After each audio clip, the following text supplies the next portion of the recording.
Hi scientists, you are about to start your digital breakout. Now, some of you are going to start and you are going to be in it and you are going to work until you unlock all of the locks. And others of you, you're going to look at that first clue for about 30 seconds and think, I'm done. So, here's what I want everybody to do, no matter where you are on that scale of this is awesome, of like, no way. So, when you're working on digital breakouts, first, I want everybody to make sure that they work for at least 20 minutes. We've got all kinds of devices. You can ask Siri to set a timer for 20 minutes. You can ask Alexa to set a timer for 20 minutes. You've got your Chromebook, but 20 minutes. I want you to give it at least 20 minutes before you just give up and quit. I would love more than that. I would love for you to work through, but give it at least 20 minutes. Next, I want you to be observant, okay?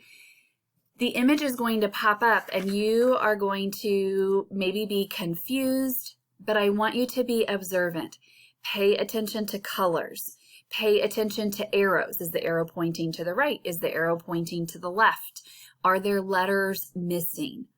Anything that you notice in the picture and you think, that could work, then you could make a guess.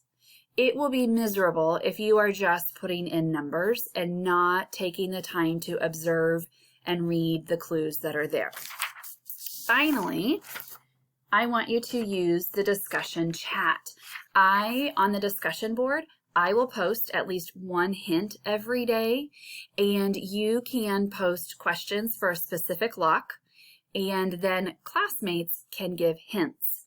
Please do not put any lock combinations in the chat, okay? It's important in your life to be challenged. And so this week, I hope that the digital breakouts challenge you. If you happen to finish this digital breakout, I can email you another, but our goal is by the end of the week that you have all of the locks unlocked.